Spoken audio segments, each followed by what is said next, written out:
You don't need me to tell you about Minecraft. You already know. The now decade-old game went from this tiny slice of Scandinavia to every gaming platform in the world. As one of the best-selling games of all time, the sandbox had reached popularity at a blistering pace. Everybody had their own version of Minecraft fever, whether you were playing offline, online with friends, or as part of a community. Whether you made YouTube videos, created puzzle maps, sold t-shirts, drew artwork, made cakes, or contributed to the modding community, everybody had the fever. Minecraft was a very important game to me. From 2011 to 2015, during my university years, I helped run a Minecraft community. At the height of its power, our server held player data for nearly 1,000 individual users, and my job was running and maintaining the server. As such, I taught myself how to use Unix architecture. I built websites in PHP to hook into the plugins that used our MySQL databases. Minecraft wasn't just a game I played, it gave me my first real experience in programming. The skills and lessons I learned maintaining that server for 4 years gave me my first job in software development, and the start of my career. I owe a lot to Minecraft, and I know I'm not the only one. Minecraft transformed the gaming world in a very real way. And then, for most of us, after years at the top, it went away. Servers went offline, mods stopped releasing updates, and the user base slowly dwindled. Without realizing, some players placed their last blocks and signed out. The dogs waited patiently for masters who never returned.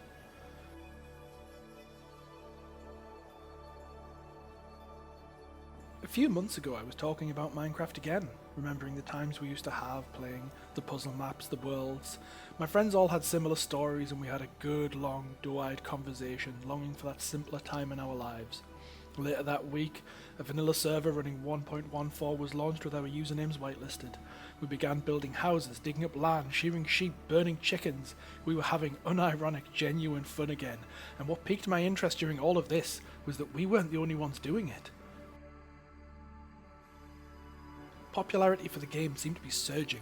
Minecraft posts on Reddit seemed more common, servers began populating, and popular YouTube creators and Twitch streamers were starting new worlds, and even new players were buying the game to see what all the fuss was about. On the 21st of June, Felix Kjellberg released his first Minecraft Let's Play to a worldwide audience of around 90 million people, and while PewDiePie's series undoubtedly exploded the game's popularity, interest in the game had already been steadily climbing for the past few months. So the question stands, why the sudden return to popularity? Is there a reason for it? Is it a rose glasses nostalgia trip? A totally normal resurgence, or something more sinister? Or is it all just the work of one Swedish boy?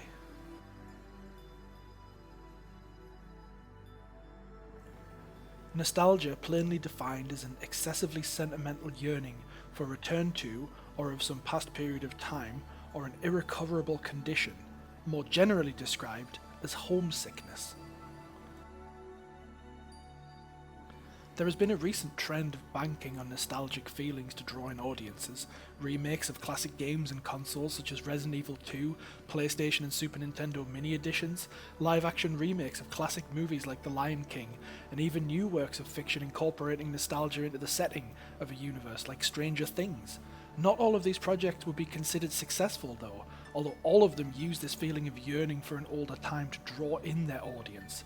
Nostalgia is a powerful emotional response and can be used for many purposes, from selling movie tickets and games to swaying political opinion.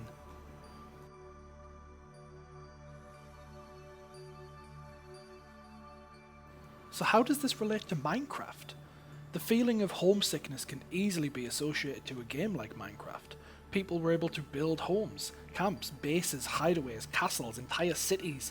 The game encouraged you to build shelter in order to survive. It let you befriend animals who you could keep as pets and survive with, villages where you could interact with NPCs, trade with them, protect them from evil forces. Minecraft forced you to build a home, and the nature of the game allowed you to bond with that creation.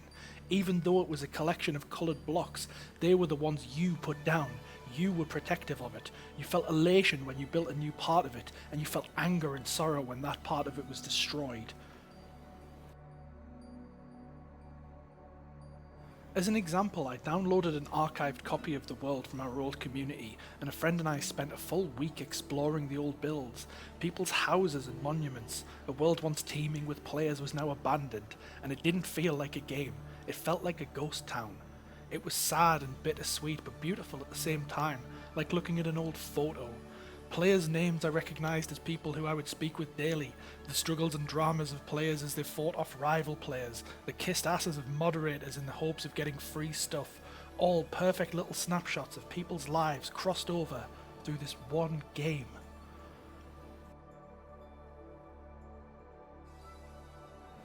It seems perfectly natural in a game that found its success in giving players a chance to have such a physical impact on the world around them to feel nostalgic for it.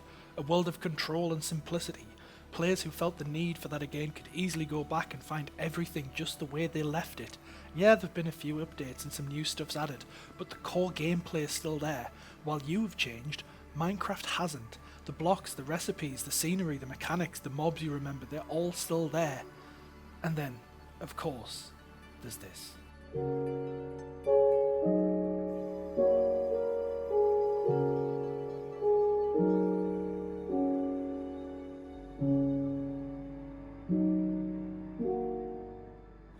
This, however, is only part of the picture. Nostalgia is a powerful thing without question, but it doesn't explain why everybody got this feels trip at the same time. Throughout the last decade, the nature of nostalgia and widespread popularity of Minecraft caused me to return to the game for short periods of time, and in doing so caused a few of my friends to do the same, but it never endures. We mostly play for a few days after a new update to check out what's new, but then the feeling fizzles out. We are, however, only a few people. Our reach is quite small, but the effect can be seen. If you see somebody start playing a game you used to love, you're more likely to pick it up yourself.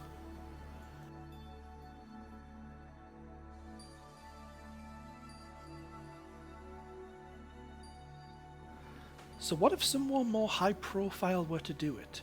What if that were to coincide with a landmark anniversary such as Minecraft's 10th birthday, or a new AR game being released? What if all those things would happen at the same time, just a few weeks after a major content release? All these pieces were in place, and all Minecraft needed was a little shove to get that ball rolling.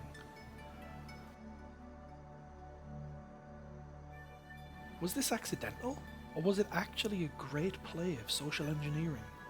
I asked my friends what drew them back into the game this year, and the majority said they spotted something on their YouTube recommended videos.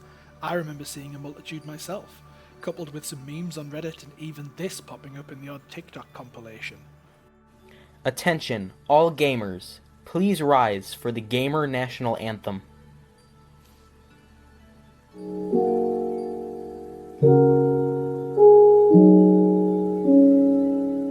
Whether or not you were aware the Minecraft hypebeast was alive, it was alive.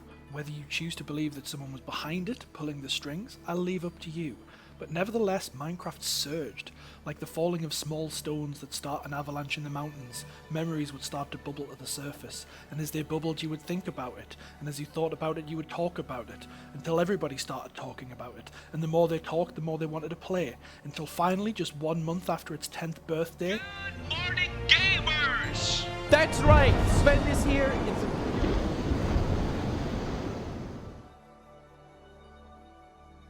All of these things work together harmoniously to reach across the internet and remind people that there was a game that they used to love. A simple, beautiful game of control in a time when so many of us feel as though we have none. Was the return of Minecraft organic or orchestrated? All the social engineering and clever marketing in the world can't make you enjoy something. At its core, people loved and still love Minecraft. It didn't take much to bring the players back. With the time everybody had taken away from it, they'd been given a chance to yearn for it again, whether they knew it or not, and the time was right to lure them back.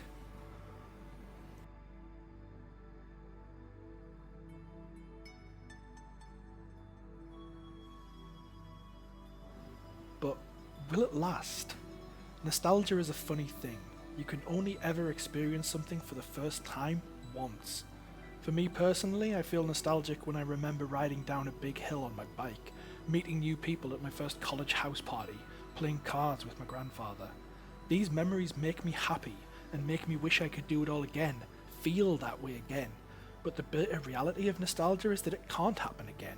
I can still do all of these things, but they won't bring back that feeling. Minecraft as a game has the ability to bring something new to the equation. New content patches allow us to return to something familiar and discover something new, just as I could find a bigger hill to ride down on my bike, finally beat my granddad at cards, or meet somebody new who might just change my whole life. These things are new memories, not nostalgic ones. Not yet, at least.